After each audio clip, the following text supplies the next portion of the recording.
Yesus yang mampu melakukan perkara ajaib yang tidak mungkin dapat kami pikirkan.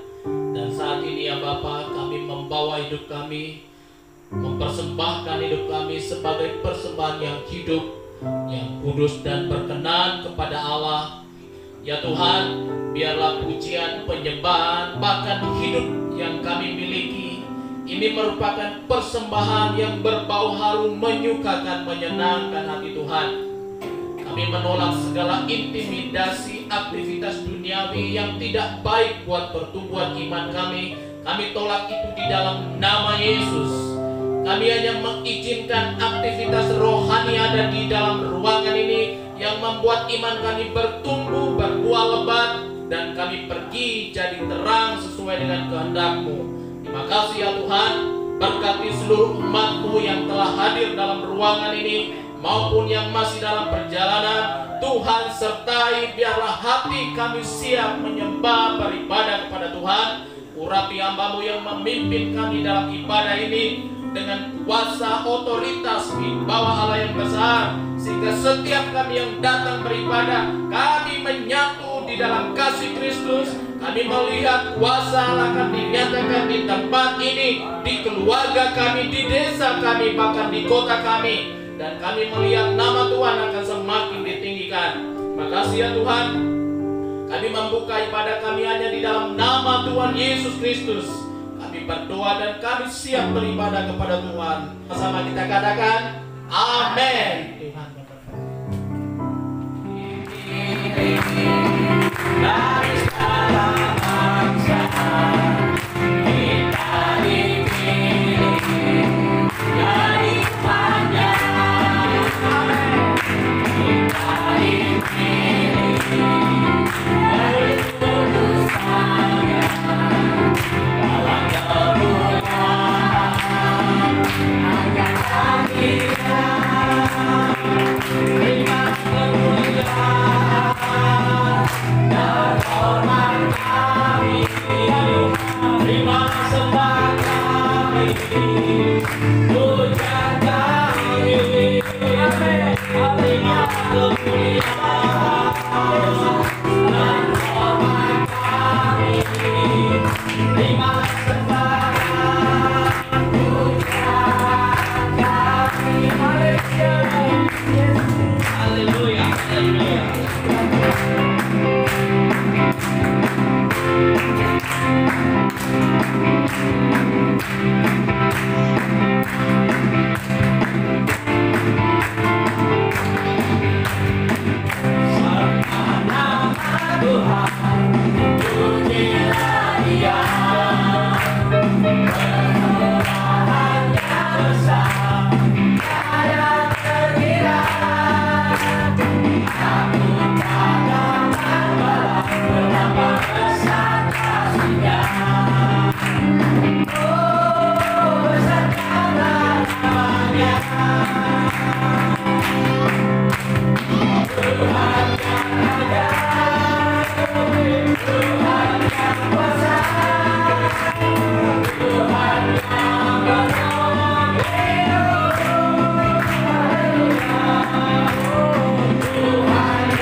setiap waktu, di setiap keadaan. Sebab tanpa Tuhan kami bukanlah apa-apa, bahkan kami tidak menjadi siapa-siapa. Dan oleh karena Tuhan kami ada sampai hari ini, bahkan kami boleh mengerjakan pekerjaan yang Kau percayakan kepada kami, dan Engkau memberikan kami kemampuan untuk mengasihi orang-orang lain, bahkan untuk datang beribadah kepada Tuhan. Terima kasih ya Tuhan. Dan hari ini kami sangat bersyukur ya Tuhan. Kami memuliakan Tuhan atas semua kejadian yang Kau izinkan atas hidup kami. Kami meninggikan Tuhan atas semua proses yang Tuhan izinkan terjadi atas hidup kami. Terima kasih ya Tuhan. Dan saat ini kami membuka telinga, pikiran, dan hati kami untuk diisi oleh kebenaran firman-Mu. Sebab kami akan hidup oleh firman-Mu, dan hidup itu yang memberikan kami semangat untuk memuliakan Tuhan. Berbicaralah Engkau Tuhan, kami siap mendengar. Di dalam nama Yesus kami berdoa. Amin. Puji Tuhan. Shalom. Baiklah Bapak Ibu, kita bersyukur kita masih punya waktu untuk beribadah kepada Tuhan. Semua sehat, amin. Ya, puji nama Tuhan. Bapak Ibu yang dikasih oleh Tuhan, ada kebenaran yang kita alami di setiap waktu, di setiap keadaan, yaitu tentang proses kita menjalani hidup ini. Kita tentu mengalami banyak sekali hal. Ada yang kita sukai, ada yang tidak kita sukai, ada yang kita harapkan, ada yang tidak kita harapkan. Semua itu terjadi dalam hidup kita, bahkan masalah. Tetapi Bapak Ibu harus tahu satu hal, bahwa semua orang mengalami masalah, amin.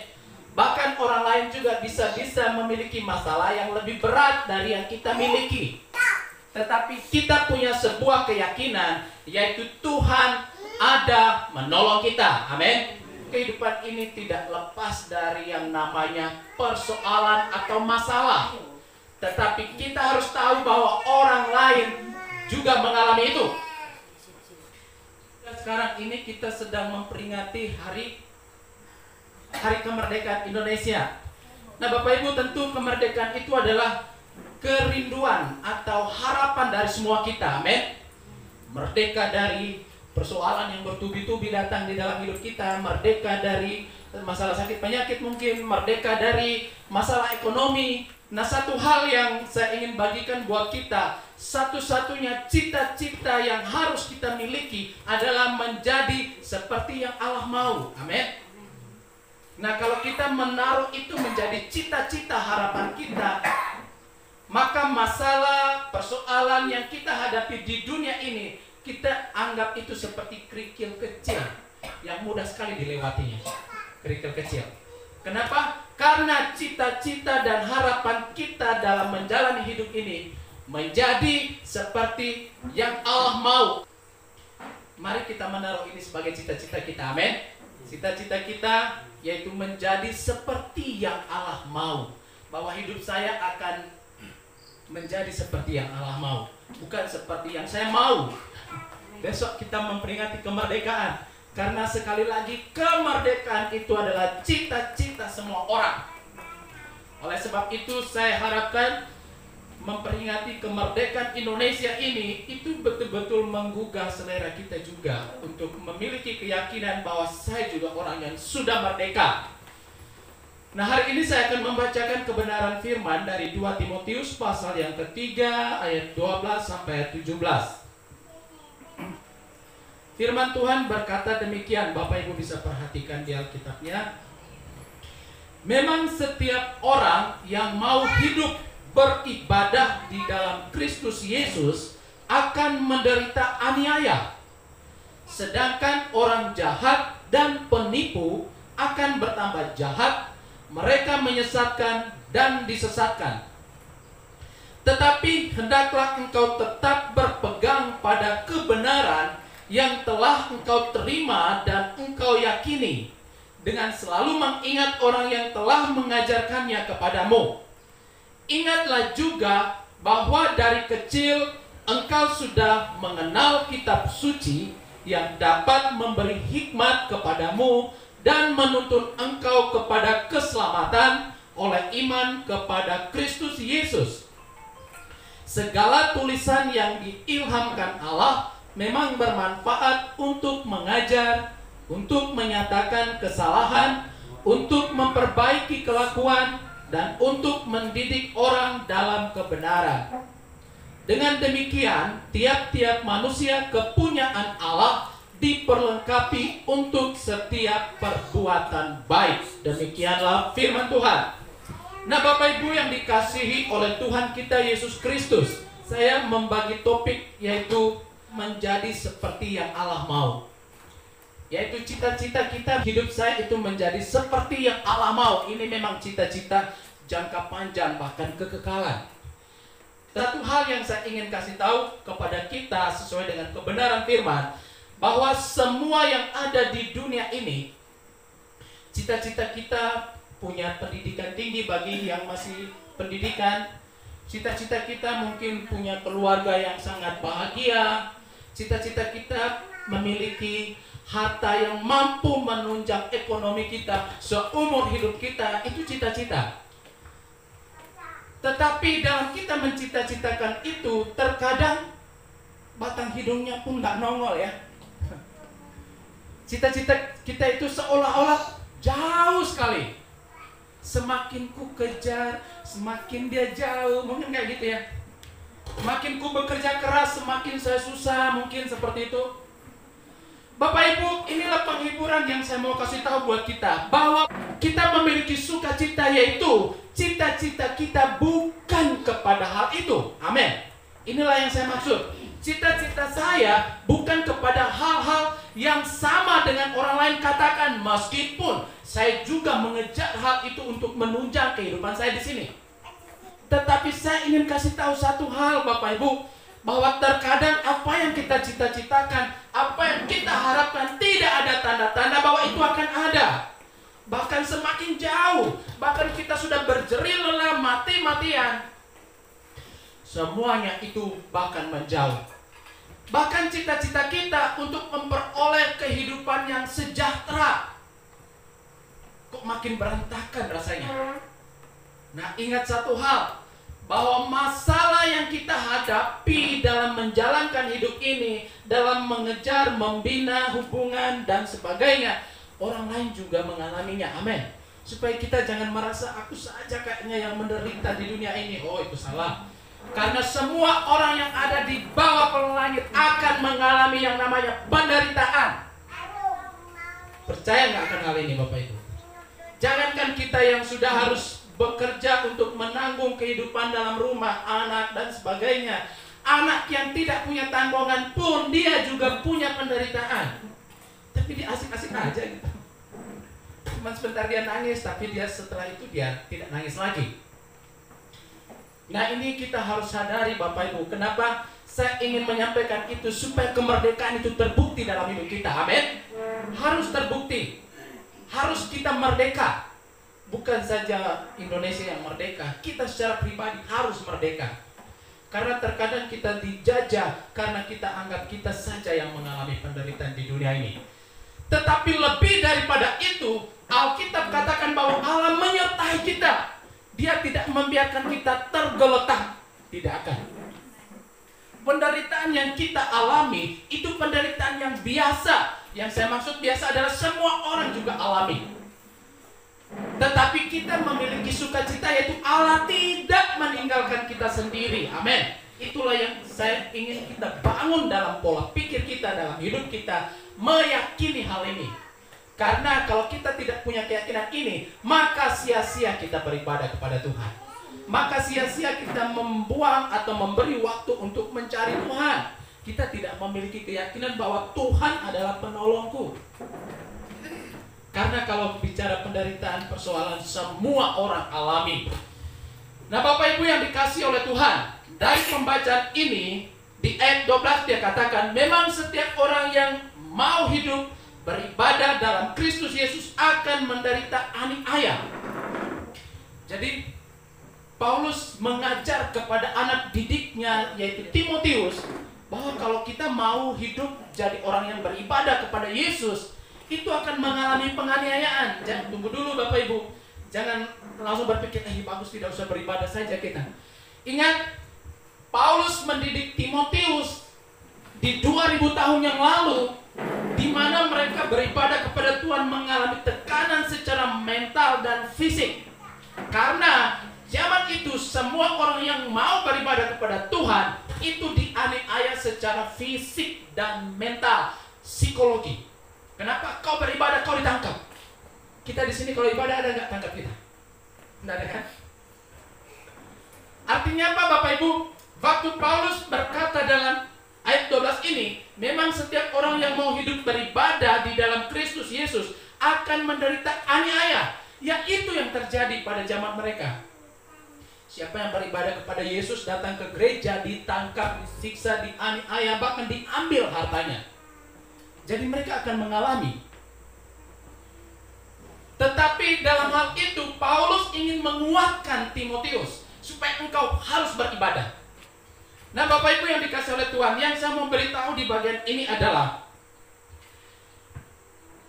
waktu kita sungguh-sungguh mencari hadirat Tuhan, kita mengalami penganiayaan yang mereka alami, tapi dengan cara yang berbeda, yaitu dengan situasi dan keadaan yang berbeda. Mungkin kita tidak akan ditangkap orang kalau beribadah kepada Tuhan terus dicebloskan ke penjara. Mungkin kita tidak akan diintimidasi, jangan beribadah, nanti kau ditangkap dan sebagainya. Mungkin tidak seperti itu. Tetapi kita mengalami tekanan mental atau pola pikir yang menganggap saya ini orang paling menderita di dunia ini. Yang lain senang-senang saja.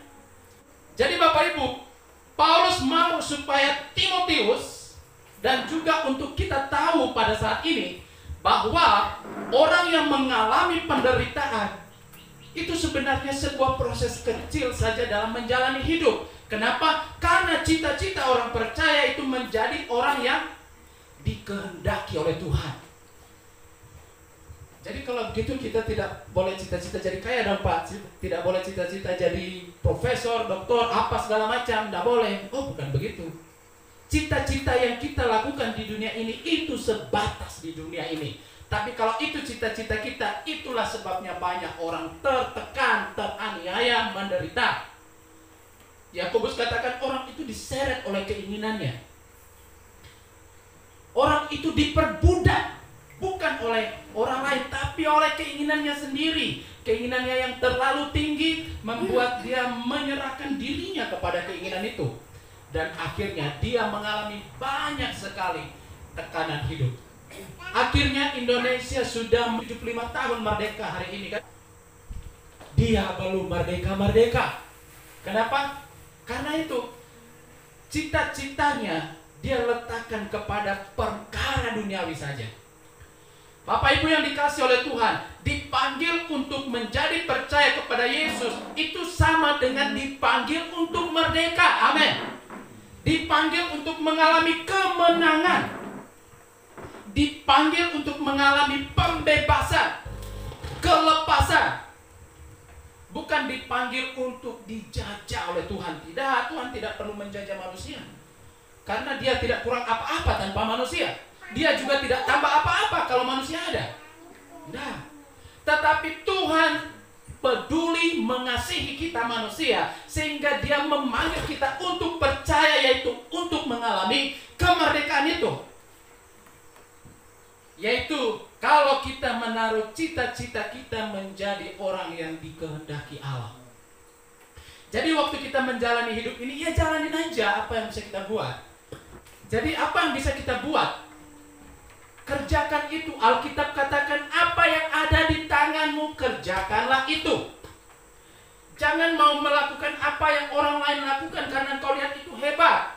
Jangan, itu bengkok-bengkok kata Pak Marinus. Nanti bengkok-bengkok kita. Jadi Bapak Ibu, mari lakukan apa yang bisa kita buat. Jangan yang orang bisa, jangan. Karena itu membuat kita susah sendiri. Dan juga dalam beribadah pun, atau dalam pelayanan, jangan mau melakukan apa yang orang lain lakukan. Jangan. Lakukan apa yang bisa kita buat. Karena Alkitab katakan, apa yang bisa kau kerjakan, kerjakanlah itu untuk Tuhan. Mungkin mungkin engkau hanya bisa berdoa, doakanlah sungguh-sungguh. Bapak Ibu, kemerdekaan itu adalah pola pikir dan iman yang ada di hati kita. Kalau kita punya iman kemerdekaan, maka tidak sia-sia kita menjadi orang percaya kepada Yesus. Maka tidak sia-sia kita bangun pagi mungkin berdoa, Tuhan tolong saya. Bahkan berpuasa, bahkan memberi waktu beribadah, bahkan keuangan kita pun kita pakai untuk Tuhan. Tidak akan sia-sia. Tapi semua itu akan sia-sia kalau kita tidak punya iman itu, tidak punya pola pikir itu. Jadi berhenti mempermasalahkan masalah yang kita hadapi, alami. Amin. Karena orang lain juga mengalami itu. Yang harus kita lakukan adalah terus berjuang menjadi seperti yang Allah mau. Jadi Bapak Ibu yang dikasihi oleh Tuhan, kembali lagi saya ingin kita mengalami kemerdekaan, bukan saja kita sorak akan kemerdekaan orang lain, bukan. Tapi kita sorak akan kemerdekaan yang kita miliki. Dan itu dimulai bukan dari banyaknya hartamu, pintarnya engkau melakukan banyak hal, bukan. Tetapi dari iman yang kita miliki, dari kepercayaan yang engkau punyai, dan dari apa yang bisa engkau kerjakan, mulai dari situ. Makanya di dalam ayat 12 ini Paulus katakan memang setiap orang yang mau hidup beribadah kepada Kristus akan mengalami penganiayaan. Terus kita sekarang gimana? Ya kita akan dijajah terus kalau kita beribadah kepada Tuhan tanpa memiliki iman itu. Jadi kita harus memiliki iman. Dan selanjutnya dia katakan, ingatlah juga bahwa dari kecil, ayat 15, engkau sudah mengenal kitab suci yang dapat memberi hikmat kepadamu dan menuntun engkau kepada keselamatan oleh iman kepada Kristus Yesus. Jadi Paulus mengingatkan Timotius tentang Alkitab. Bapak Ibu, semua yang ada akan berlalu, hanya perkataan firman ini yang tidak akan berlalu. Pertanyaannya adalah, kita baca nggak isinya Alkitab nih? Sekali lagi, semua yang ada di dunia ini akan berlalu, tetapi perkataan firman tidak akan berlalu. Sekali lagi, Paulus katakan, ingatlah juga bahwa dari kecil engkau sudah mengenal kitab suci yang dapat memberi hikmat kepadamu dan menuntun engkau kepada keselamatan oleh iman kepada Kristus Yesus. Jadi iman kita kepada Yesus Kristus itu muncul ketika kita membaca Alkitab, ketika kita merenungkan firman. Dan iman itu akan menjadi nyata ketika kita melakukan apa yang kita renungkan, apa yang kita dengar, kita perbuat itu dalam kehidupan yang nyata. Jadi Alkitab itu merupakan suatu sumber yang akan mengajarkan kita banyak hal tentang kemerdekaan atau kemenangan atau kebangkitan atau pemulihan. Alkitab itu akan mengajarkan semua hal itu kepada kita. Itulah sebabnya kita buka Alkitab kita. Setelah buka, jangan dipelototin saja, dibaca Bapak Ibu. Di ayat 16, Paulus juga menjelaskan tentang apa tujuan atau maksud itu Alkitab. Dia katakan, segala tulisan yang diilhamkan Allah memang bermanfaat, yang pertama untuk mengajar. Jadi Bapak Ibu, coba saja waktu baca dengan penuh rasa tertarik dengan Alkitab. Waktu kita membacanya, betul-betul Alkitab itu mengajar kita. Amin. Saya merasakan Alkitab itu mengajar saya, mendidik saya, membimbing saya. Kalau kita tidak merasakan itu, baca saja terus, berulang-ulang, maka kita akan temukan bahwa Alkitab itu sedang mengajar kita. Bahkan semakin kita membacanya, semakin seolah-olah Allah itu sedang berdiri di depan kita dan mengajar. Kalau kita sampai di titik itu, saya yakin kita akan terus cinta itu Alkitab. Tapi kalau kita tidak pernah memulai, maka kita tidak akan bisa sampai ke titik itu. Kita mau melakukan kehendak Allah, tapi kita tidak pernah baca Alkitab. Sebab kehendak Allah itu ada di situ.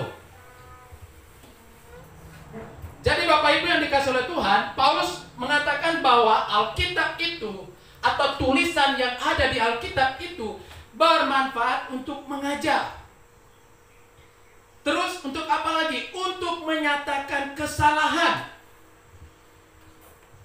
Tuhan mengingatkan kesalahan kita. Jadi Alkitab itu akan membuat kita mengerti, mengetahui bahwa kita itu orang bersalah.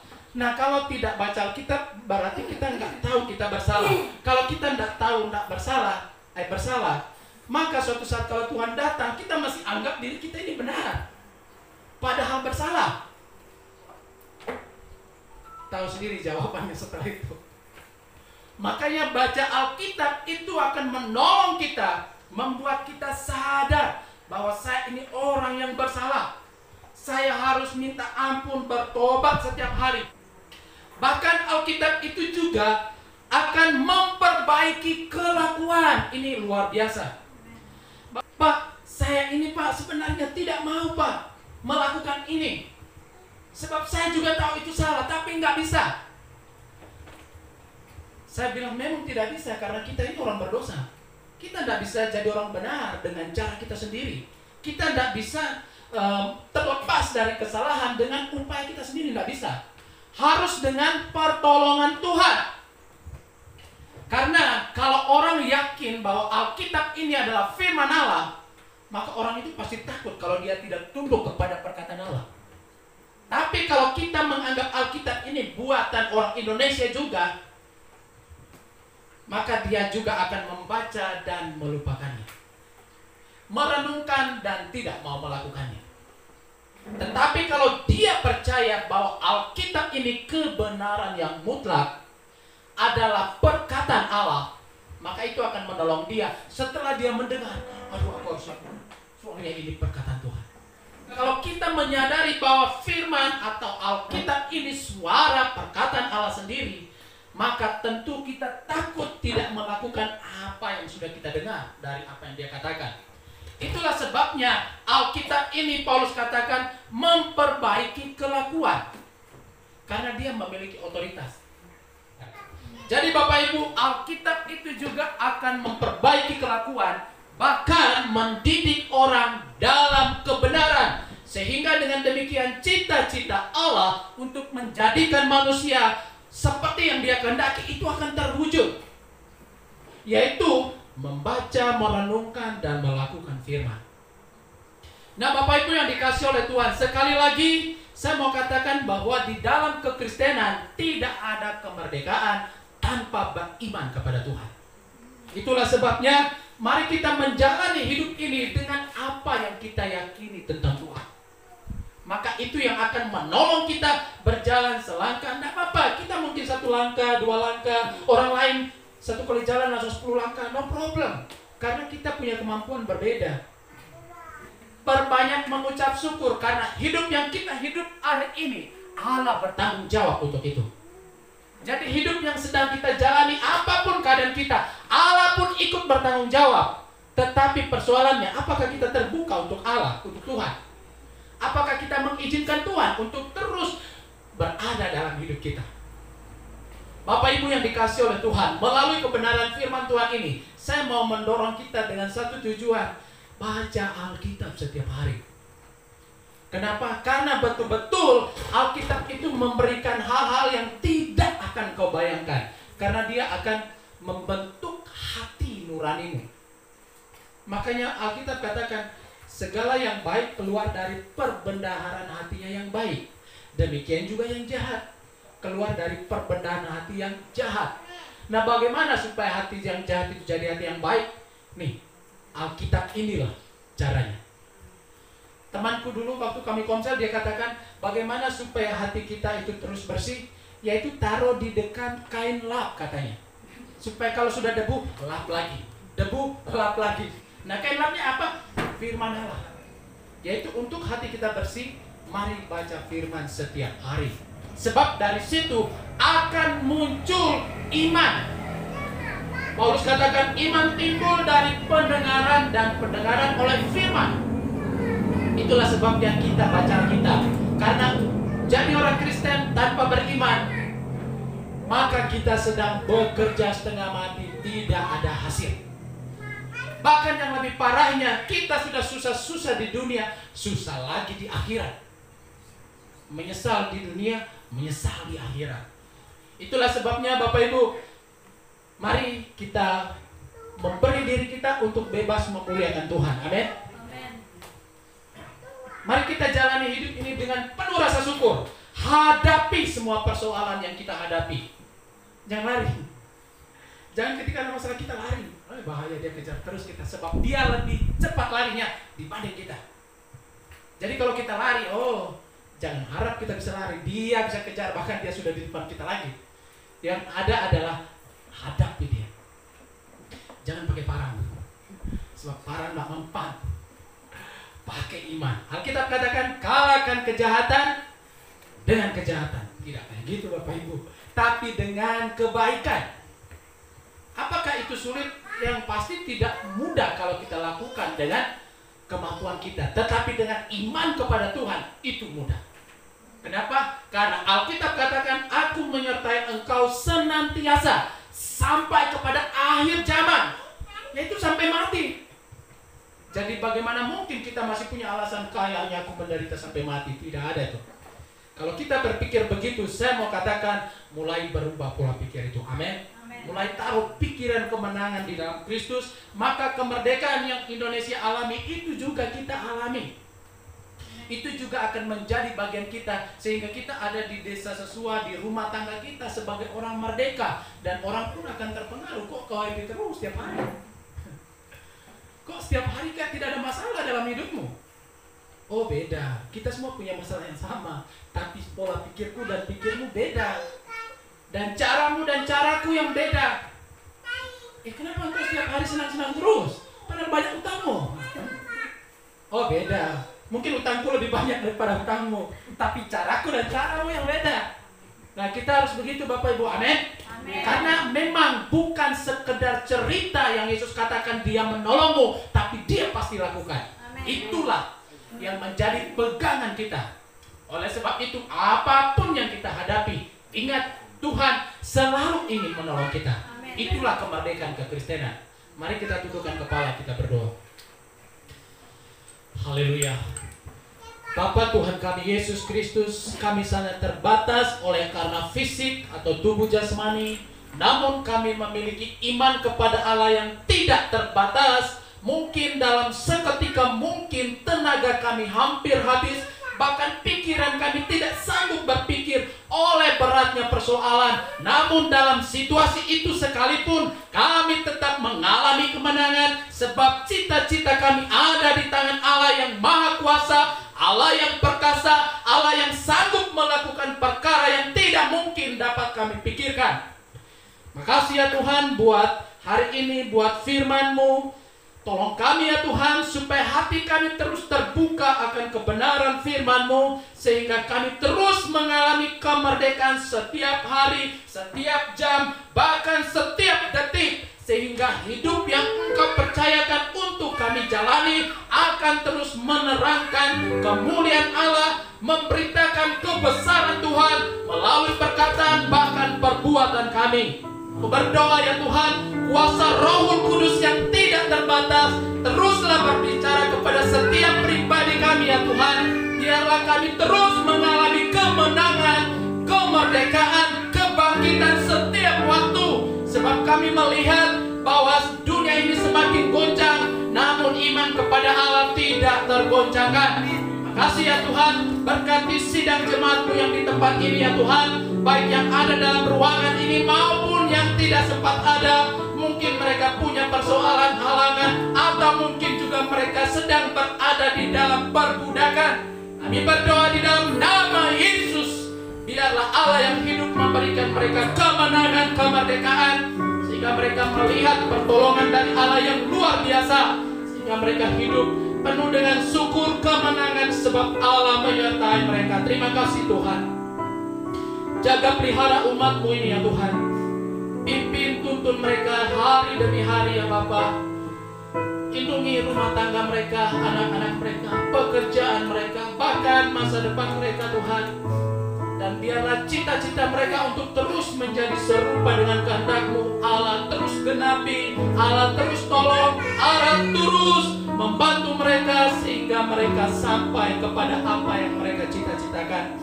Kami berdoa biarlah pelayanan ini terus menjadi berkat bagi banyak orang, supaya orang mengetahui, orang mereka hidup di dunia ini tidak sendirian, tetapi Allah Immanuel yang terus menyertai mereka. Pujilah Tuhan, kami mengucap syukur buat firman-Mu. Dalam nama Tuhan Yesus kami berdoa. Amin. Puji Tuhan. Saya kembalikan kepada pemimpin pujian.